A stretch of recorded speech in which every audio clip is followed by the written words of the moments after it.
Thanks to everyone for joining us. This is a tradition, obviously, before the pay-per-views, and obviously, as also is tradition, with us today is Executive Vice President of AEW, Cody Rhodes. So here in a minute, Cody is going to be available to discuss what to expect tonight on Dynamite on TNT, the incredible matchups we have in store for Revolution on Sunday night, as well as the current state of AEW. So without further ado, let's now turn the call over to Cody for some opening thoughts, and then we're going to open your lines for questions. Cody?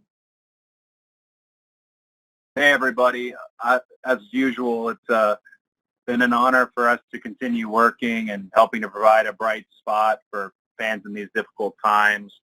I, of course, am looking forward to my match tonight with Shaq and Red Velvet and Jade on Dynamite.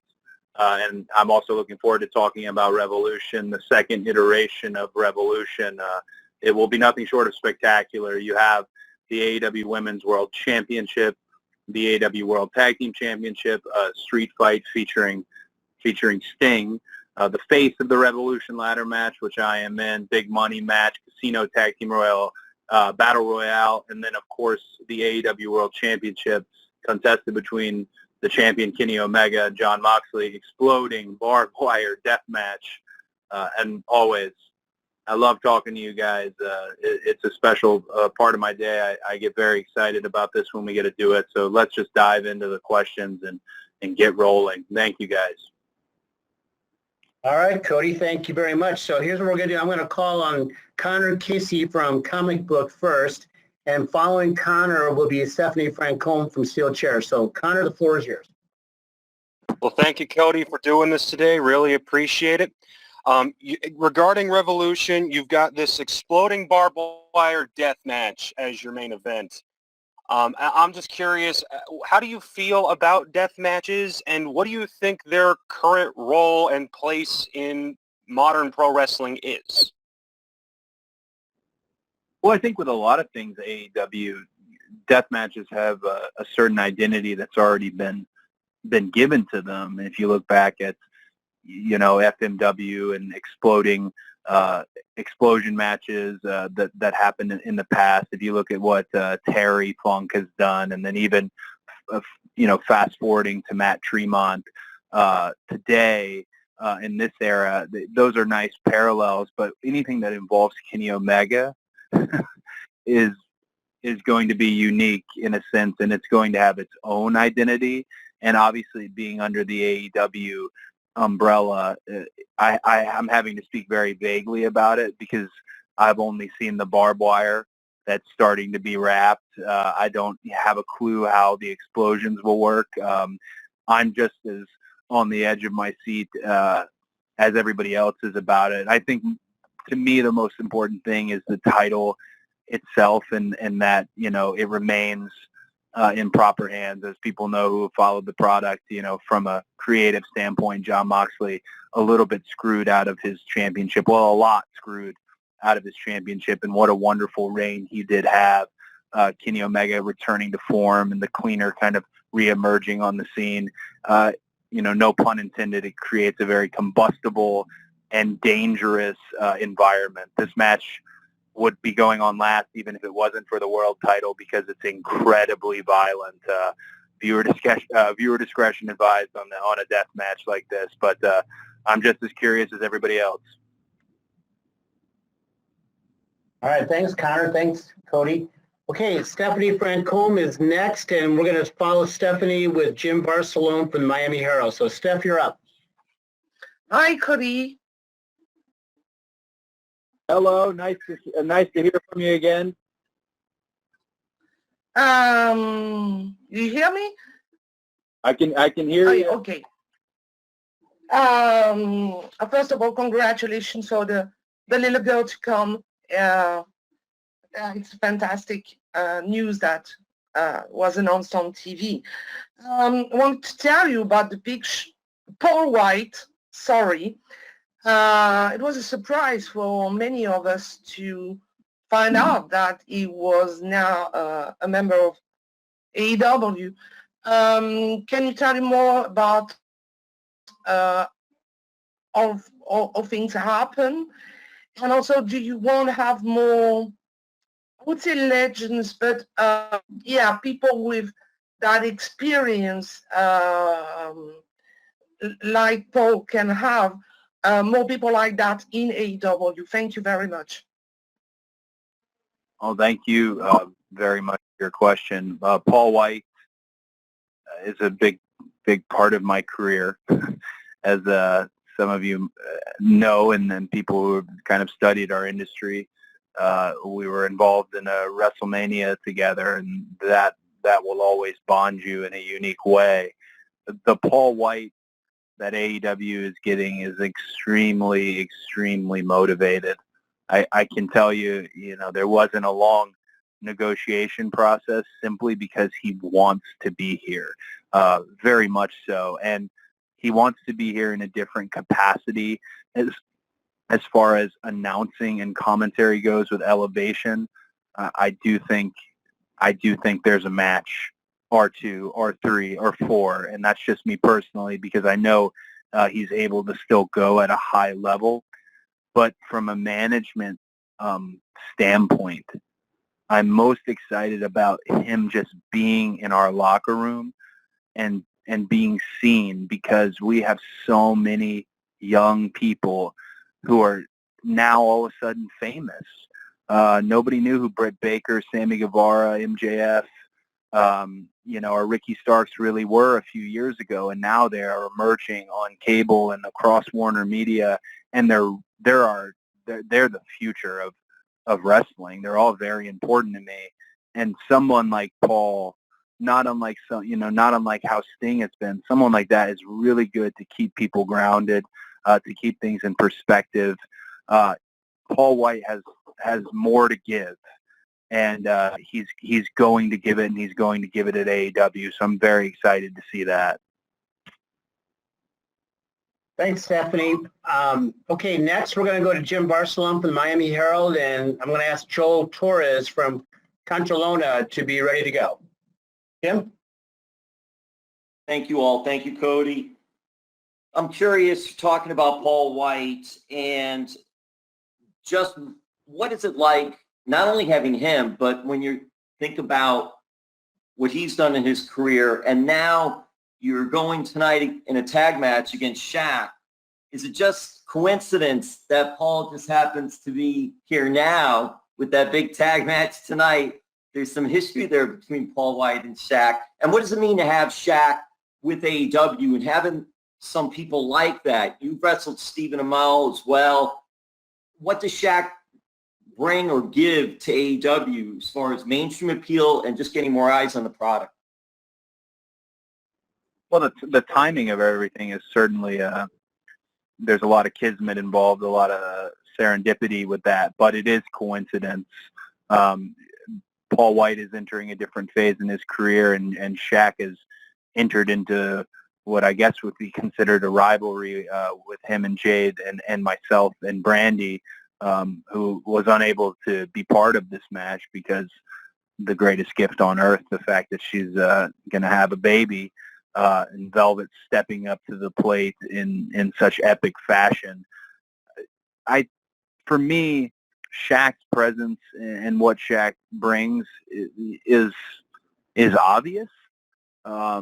He definitely has a very large audience, a very large following. If you look at everything he's doing with Shaq Life, and you look at his world and all of his entrepreneurial efforts, he's really a model businessman.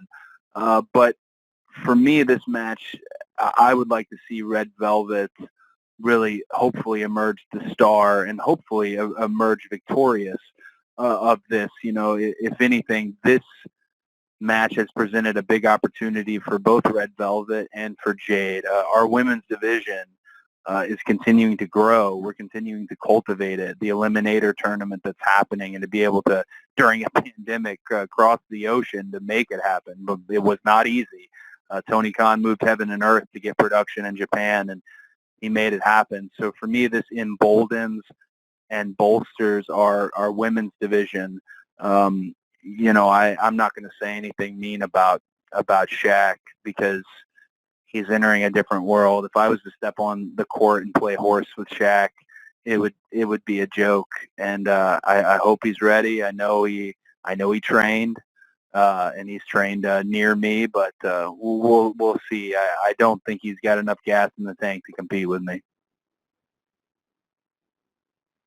All right, thanks both. And now, as promised, I'm going to go to Joel Torres from Contralona and John Alba from Spectrum Sports. You will be next. Joel. Hi, Cody. How are you? So great to meet you. Oh, very nice to meet you too.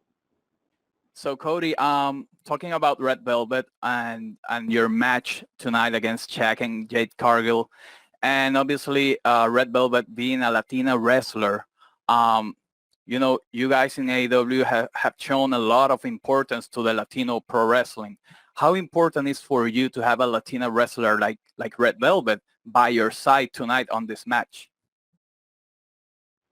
I think it's just a beautiful thing as far as to have diversity in your locker room and diversity in your space, and to put it out there and it be excellent content. Some of you may know, people who have studied the business, it used to not be that way because promoters were really adamant about only having one of a particular demographic or even a minority, and they would try to almost make that a gimmick to a degree. And this is years and years and years ago. I'm not talking about anybody currently.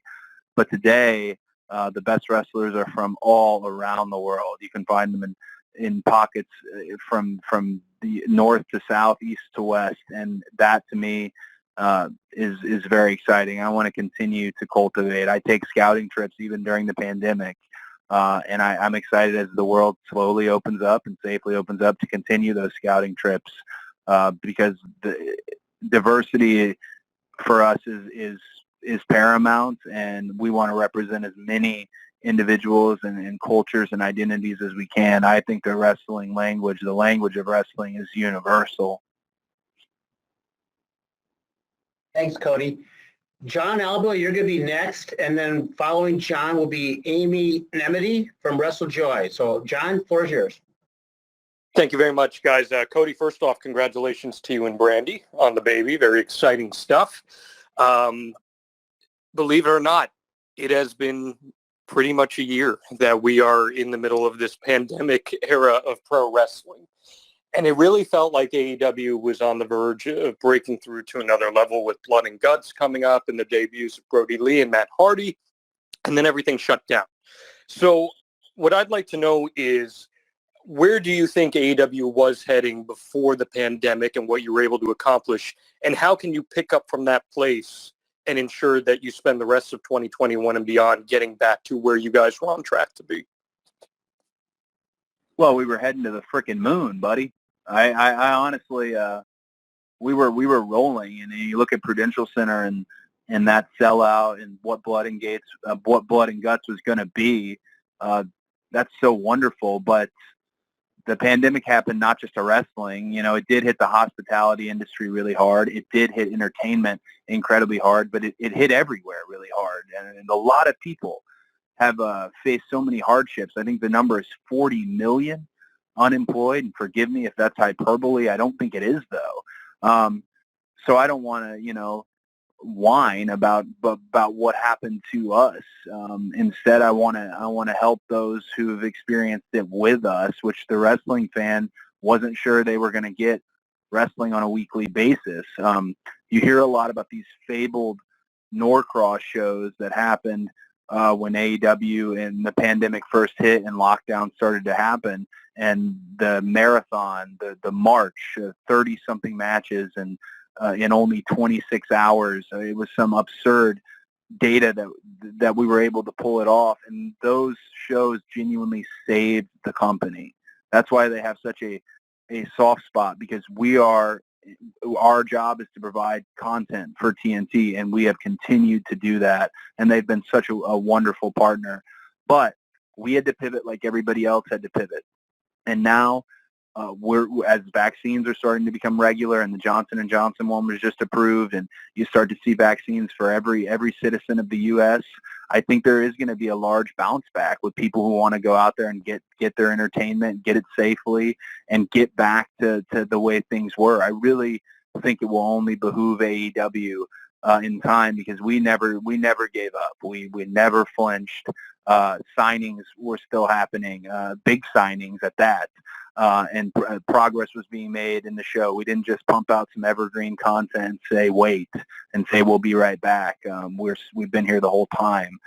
So I think we'll continue on that trajectory. This was good, a good challenge for us that we met it head first, and I think we set the standard for how wrestling can be done in a pandemic, with how Keith Mitchell and Tim Walbert shot wrestling from Daly's Place and continued to shoot it, with Tony's application of the locker room and getting every independent wrestler who was out of work, basically some sort of work at AEW, and making them part of our crowd, the testing protocols, the temperature scans, the fact that I can't walk from one room to another without a certain wristband on. It is overkill, but it needed to be overkill, and it's provided a safe working environment. So I'm ready for the next wave of it, though, and hopefully slowly but surely. Texas, I heard, just opened up, but we aren't going to be the first to dip our toes into that water.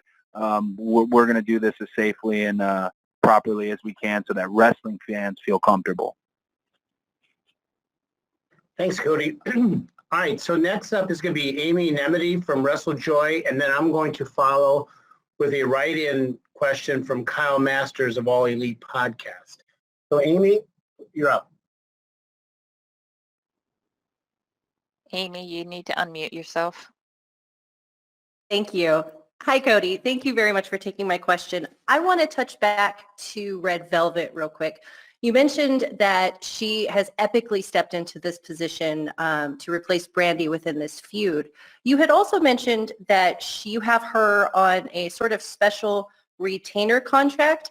Considering that we've seen sort of a meteoric rise with her, from her ring work to her promo work, especially in the build-up to this feud with Shaq and Jade, what's next for Red Velvet? And may we possibly see her signed full-time with AEW? I mean, that's a beautiful question, and to me, the answer is within the question. She's stepped up. We've seen her, and I would hope that it turns into a full-time gig and a part of being a part of the All Elite locker room full time. Not that a tier 0 or a retainer type contract isn't being part of our family, but Tony is really careful, conservative, and diligent about when you see that such and such is All Elite graphic. He really wants to make sure that that's somebody in it for the long haul, somebody there for the future, and I think that's a big part of today. As well, specifically Red Velvet, and looking at her, and she went from being a replacement to she's not a replacement at all. She's changed the makeup of the match. So I kind of want you to ask me that same question in 24 hours. I think she's going to kill it, and I think she's going to hopefully become part of our family. I don't mean I could be talking complete nonsense in this moment, because I bet you I'm going to look at a legal memo here in a second, and perhaps we already signed her, but I'm pretty sure I'd like to advance things with her if all goes well tonight and if she's able to execute when the red light is on. Okay. I'm going to ask a question on behalf of Kyle Masters from All Elite Podcast, and then following that will be Stephanie Chase from Digital Spy. So, Cody, the question from Kyle. The AEW Women's Tournament has been a great success so far in fan enjoyment. Most of the tournaments have been very well received in AEW since its inception. Are tournaments now becoming a staple of AEW? Will we see more in the future, especially on DYNAMITE / PPVs? And will we see the American Nightmare in more of these in the future as well? Oh, tournaments are absolutely part of what we do. Initially looking at AEW, we wanted to have several portions of the show provide a sports-based outlook on our industry, and a tournament's so good for wrestling because those matches in a tournament are just for the opportunity at another match. You're buying more time. You're getting more water in the glass.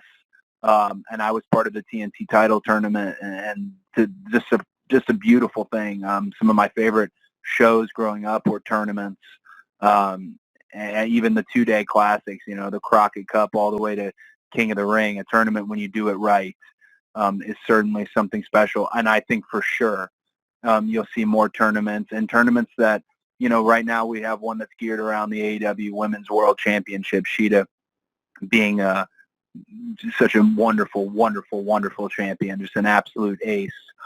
And then you're going to see tournaments that perhaps have their own peripheral item that involves and things of that nature. So tournaments around the titles and tournaments around bragging rights and specific things that talents can acquire. But yeah, there'll be more tournaments for sure. I'd hope to not only see tag tournaments and singles tournaments, but somewhere down the line, I'd love to see a trios tournament as well. Okay, thanks, Cody. Okay, Stephanie Chase, you're going to be next, and following Stephanie will be Bill Pritchard from WrestleZone. Stephanie, you're up. Hi, Cody. How are you? I'm good. How are you? I'm great, thanks. And thanks for talking to me today. I was wondering, we know how much of a fan of Sting you were growing up. So what has it meant to you personally to see him sign with AEW and for your company to be able to be the ones to give him an opportunity to have another run? That's a great question. Nobody was more of a little stinger than me. I would go to the shows, and the merchandise stands had the temp tat that you would put on your face, and my mom would wet the tat, and then I'd be so excited I'd usually take it off too early and have like a real NWO Bush League style Sting paint on my face. But I'm such a fan, and I think Sting right now, the question is, can Sting have a regular wrestling match? Can he do that? Can he go bell to bell in a live setting?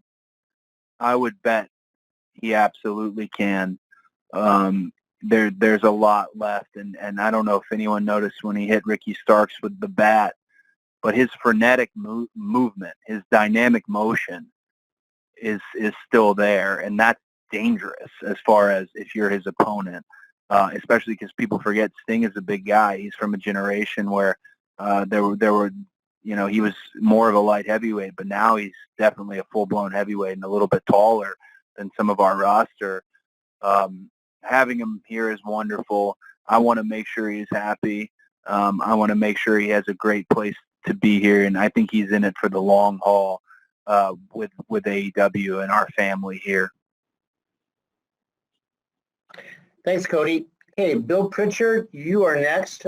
Bill Pritchard from WrestleZone, and then I'm going to follow with a write-in question from Kenny McIntosh from Inside the Ropes. Bill, you're up. Bill, you're muted. There we go. Hey, how you guys doing today? Good. How are you, bud? Not too bad.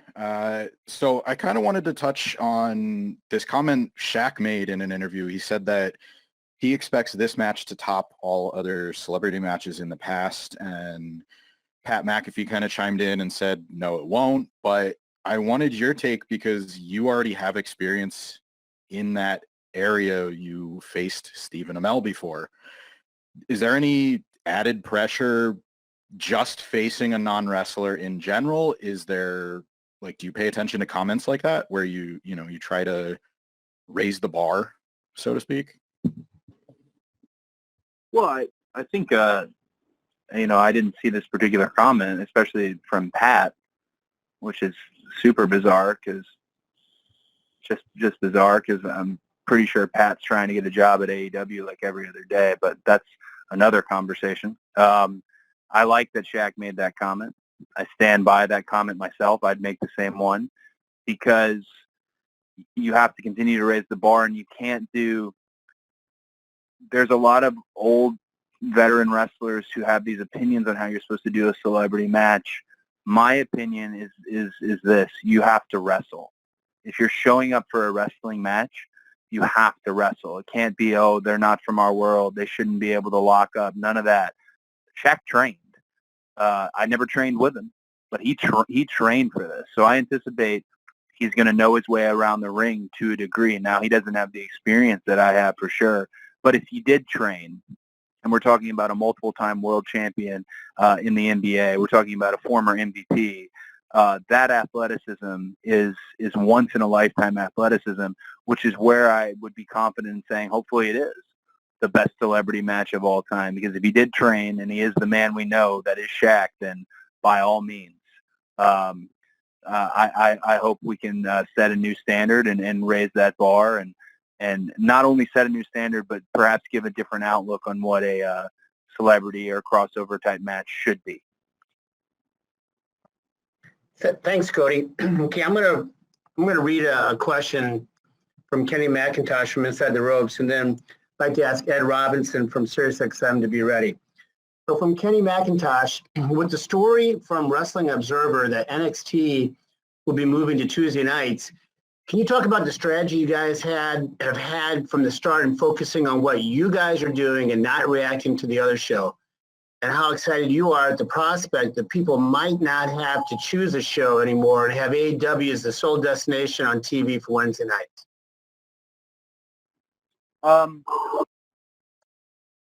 Yeah, I obviously anticipate this question to a degree.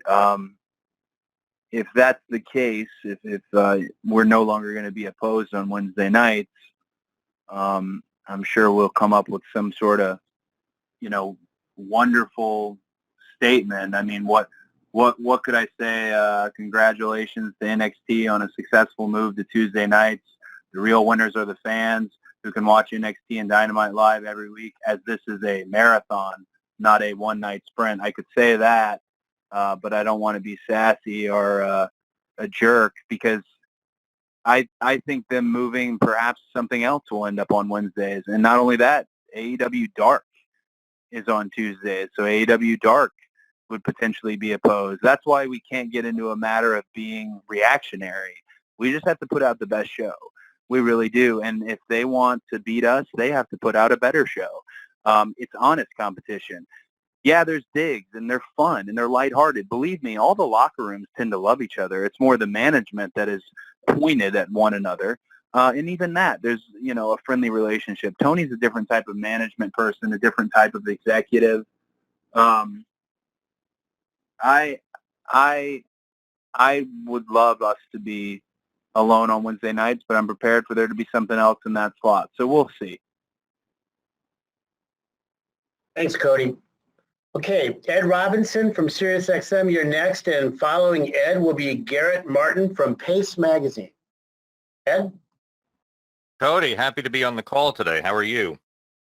I'm good. I'm going to be honest. I broke my phone yesterday, and it was flashing green at me as I was answering a very, very good question last. So I thought I was going to lose all of you, but I did not. So if I do lose all of you, we got somebody in here to back me up, just so you know. So I'm good. How are you? Always good to have a backup. Good, good.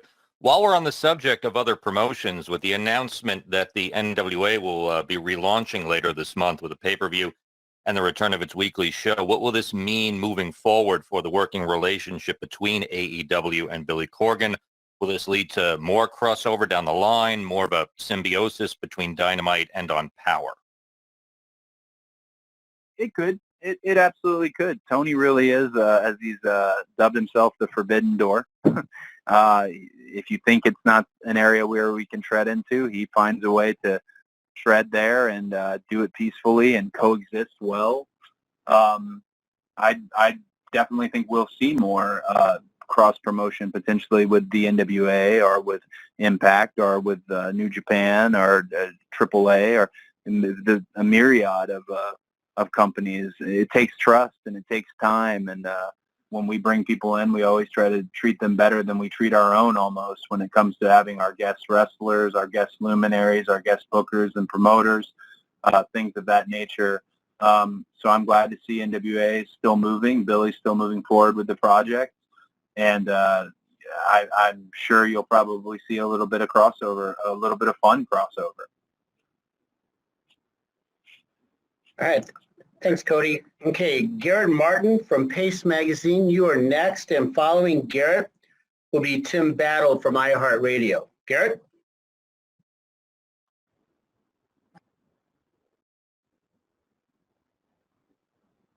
Hi, can you hear me? I can hear you, my friend. Oh, cool. Hey, I couldn't hear you. So, yeah, quick question. You've got a new show coming out in a couple weeks, AEW Evolution. How is this going to be different from Dark or Dynamite? Thanks.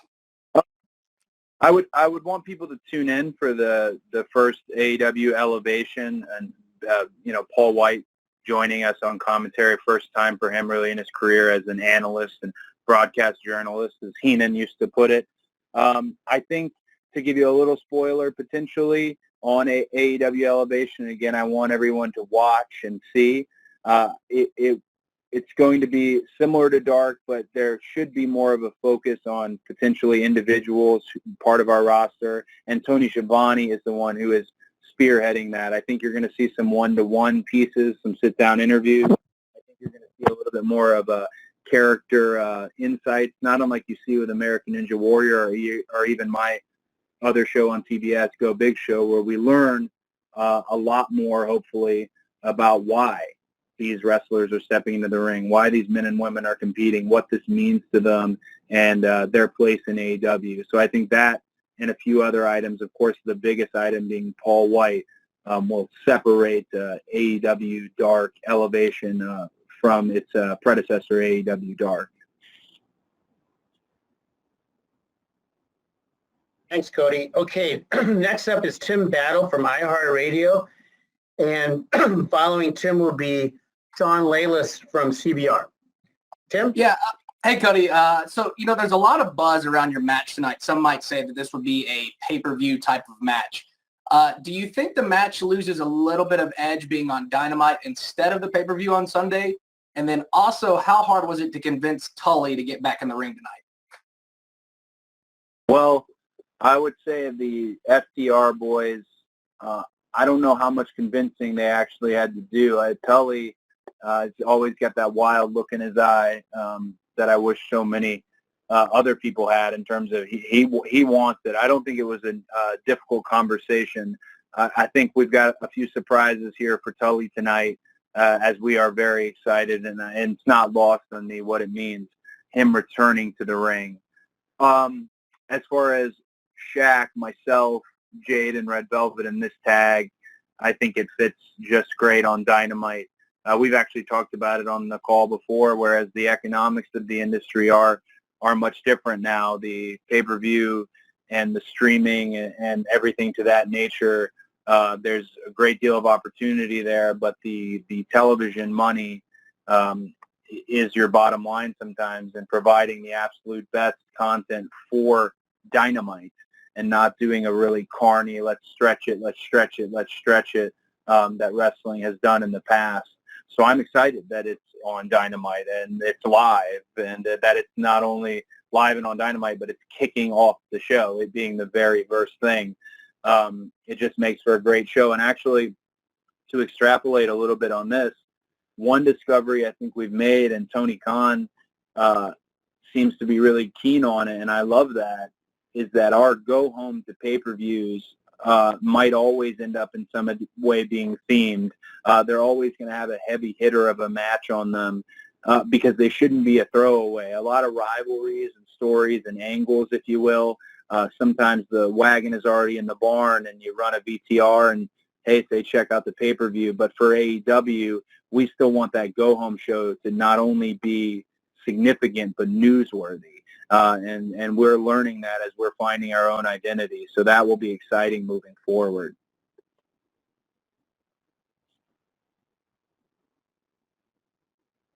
Thanks, Cody. Sean Layless from CBR is next, and Sean will be followed by Cassidy Haynes from Body Slam. Sean? Hey, Cody, congratulations on the upcoming child. It's going to make you a different person. Oh, thank you. My son, he's 11. He became a wrestling fan because he saw you, your brother, and your dad in a Scooby-Doo movie. With Shaquille O'Neal being on the pay-per-view this weekend, with Snoop Dogg coming on, I assume you're probably going to help Stephen Amell promote Hills when it starts up. What is AEW's stance when it comes to crossing over with non-wrestling to bring in fans who might not have watched it before, or maybe bring back fans who used to watch in the past using the crossovers? Well, I love that you enjoyed that Scooby movie, and it's actually funny to me. That is the last thing we worked on as a family, and I've actually never seen the movie myself, but the fact that we did the voiceover work for it with Dusty and Dustin and myself, I'm glad it resonated. For me, I've really taken it upon myself I want to grow our audience, and I know we have the best bell-to-bell wrestling. We have a guy like Pac here. So just a guy like Pac guarantees me that we have the best bell-to-bell wrestling. But I need people to watch it. I need them, if they come for Shaq, maybe they'll stay for somebody like Pac. I keep using him as an example just because I'm a big fan of his work.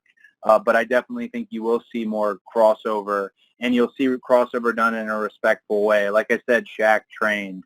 You mentioned Stephen Amell. Well, he also trained, because that's the only way I would insist on doing anything. That to me is important. You can only bring in people for when it comes to a crossover that respect your business. Snoop Dogg, nobody respects wrestling more than Snoop Dogg and has a love for it. You don't need to chase Hollywood A-list and B-list if they're not into this. And Shaquille O'Neal is somebody who's very into wrestling and knows a lot about it. Grew up watching Leroy Brown and JYD, and he has a lot of opinions and things to say about them, and as a fan. And again, like I said, he trained. So yes, you will see more crossover. And my goal here is always to grow our show, because I want to grow more fans. I want to make more fans happy. You will see it, but it will always be done in a disciplined way. We want people who love our sport and love our form of entertainment, because they make for the best guests. Thank you, Cody. Okay, Cassidy Haynes from Body Slam, you're next.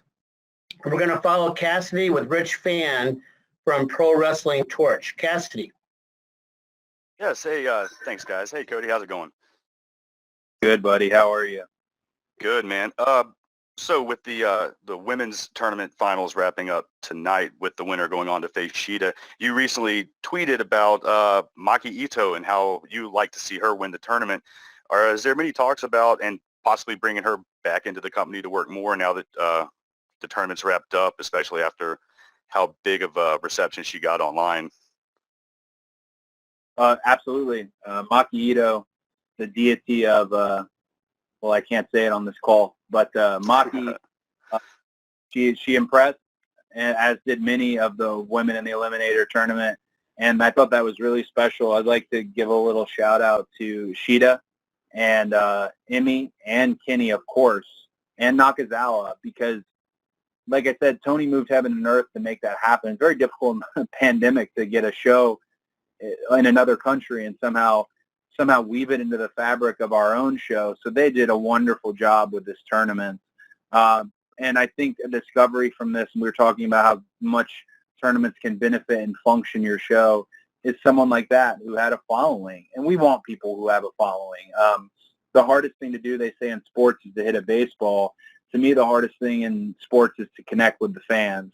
And if you connect with the fans, that's why you will see somebody like a Maki Ito. That's why you see somebody like a Ryan Nemeth. They have a connection with the fans. You don't want to be the best worker that no one's ever heard of or never connected with. So, personally, there's been conversations on my end.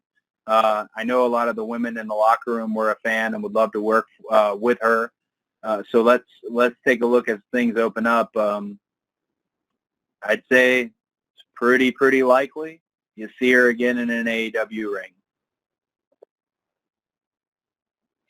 Thanks, Cody. Okay, next up is going to be Rich Fan from Pro Wrestling Torch, and then I'm going to ask a question on behalf of Jason Powell from Pro Wrestling Net.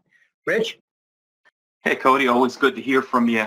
My question is really about developing younger talent. So you've had a lot of success working with the younger talent, and from places like WWE or other places coming into AEW. You've mentioned your school that you've worked with, your brother's school's opening, but in particular, Darby, MJF have become top-tier performers, and now tonight you have Jade and Red Velvet. With the tag match, what does it mean to you to not only see your status as a star grow, but also kind of being the king and queen maker behind the scenes in developing some of these younger talents, both on Dark and on television? Man, that's a really romantic way of describing me, and I'll take it, because I have heard in wrestling companies, in the ones I've been in, how important it is to make new stars, and then I've seen people not make new stars. Or I've seen people not push down on the gas when the right moment occurred. And here, there's such an open mind, and Tony runs such a different business that we are seeding. You know, you don't want to have a top of your roster and then nothing, and then a bottom of the roster. You do have to fill out the middle of the card, the preliminary matches, and then you're able to pluck from there and bring them up to the top. And then they might swing back down, but then they'll bring the interest will be risen to the top. It's a whole formula, and I think we're the best at doing it because we had to do it. We started with a lot of unknown people, or a lot of people who had like a punk rock following where everyone told you about how great they were, but you'd really never heard of them or seen them. So we had to do it quickly. And if you look at, I mentioned Britt, I mentioned Ricky Starks, MJF, Sammy Guevara, and then you can look at somebody like Anna Jay. Then you look at somebody like Jade and Red Velvet. That is our job. That is our job, to make them so wanted and needed and seen that you have to have an action figure of them, that they have to get media requests. And to me, that's the thing. It's the most gratifying thing as a wrestler, other than when you win the title yourself or win a title yourself, to hear the reaction for somebody who you just made. And I know we're talking inside baseball here, and I am by no means a salty old veteran, but I have been doing this since I was 15 years old. I've heard what that sounds like, and it's an absolute high that no drug on earth can give you. It's a very real thing, and I just hope we can continue to do it. And that will take not only looking at our own dressing room, our own locker room, it's going to take looking out in the world and finding people. Bill Watts was the master at finding, men and women from other walks of life, whether they're from basketball, baseball, gymnasts, things of that nature. You're going to have to look beyond just wrestling schools, and we do that at the Nightmare Factory. It's one of my favorite things to get a look at people. I'll tell you, one of the people we took a look at was Wardlow, and that guy's money in the bank. That guy is absolute money in the bank, and he's young, and he's hungry. He just borrowed my Bret Hart book. I hope we can continue to make stars. Okay, I'm going to read a question from Jason Powell from Pro Wrestling Net, and we've taken the liberty of spinning the wheel for our final question, and landed on Michael Salick from SE Scoops. So first we're going to go with the question from Jason, get Cody's answer, and then we'll end with Michael. So from Jason Powell, the company announced that AEW Dark Elevation will be starting this month, and there's still the forthcoming TNT show in addition to Dark and Dynamite. I'm curious to know what the taping plan for all this content will be once the world gets back to normal. Can you tape all this in one night without it being overkill for the fans in attendance, or is there a plan to spread out the various tapings somehow? Well, that's a great technical question, and I wish I had a really good technical answer. With all the content that's moving forward, that's an area where I'm going to leave it to Greg Warner, who I'd like to give a special shout-out to, who heads production, Keith Mitchell, our executive producer, Tim Walbert, our director, and their teams to help coordinate something that's logistically the best for us. We want to make sure fans have the best experience, and it's not a marathon-style taping as I've been part of in the past, not at AEW, but I know how they feel, and I know where I'm trying to use the right word, they can linger and fatigue, especially for families. So we'll do everything we can to make it logistically and functionally correct. I'm sorry that wasn't a technical answer, but those are the guys who I'm going to rely on to do it. Keith Mitchell and Greg Werner and that team, because they're wonderful at what they do, and they have many, many years of experience doing this. And Tony will have his own plan, and we'll be off to the races. All right. Thanks, Cody. And as promised, to wrap it up for us here, Michael Shalik from SE Scoops. You won the lottery. You get the last question. Michael, you ready? All right. Best for last. Here we go. Cody, thank you for your time today. Following the announcement of AEW Dark Elevation, Tony Khan confirmed that a second TNT show is still in the works for later this year. Could you tell us, do you expect that this show will have a different format than Dynamite? Might we see a trios division, more outside the ring content, or something else? Well, I know you're not speaking about AEW Dark Elevation. I know you mean the promised additional hour of content on TNT, actually. I think all our shows will end up with a different format. It's a bit of a brain trust in forming those formats. Right now, the focus is AEW Dark Elevation, how we can make that different, and how we can feature our younger stars, our preliminary stars more to get to know them. I can tell you one thing we won't do with AEW Dark Elevation is we're not going to bait and switch. We're not going to give you a show on night one that doesn't reflect what that show will be like the rest of the year or the rest of many years. When it comes to the additional hour of content on TNT, and I'm careful to say third hour because people sometimes think that means we're going 3 hours, which we are not. When it comes to that, I can only tell you that it has a name, and I love its name, but I can't tell you what it is, and hopefully on the next media call we'll be talking about it. But it will happen in 2021. In addition to that, there's some other news featuring some other AEW talent regarding another show that is also in the Warner Media family. So please, if you're part of our wonderful media list, or if you're out there and you work with Fleischman and Mandy and all these wonderful people who set this call up for me, please keep your ear to the ground, because we have made some pretty large moves, and we aren't stopping. We're moving forward full speed ahead, going all in.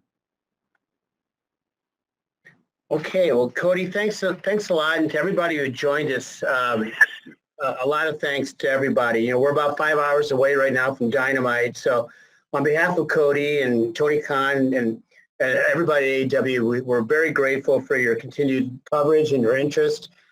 So we're going to wrap it up. We're going to be distributing an audio copy here shortly. So again, thanks for joining the call. Remember, Sunday night, Revolution pay-per-view, and we hope you have a great day, a great week, and we'll see you tonight, and we'll see you on Sunday night. Thank you.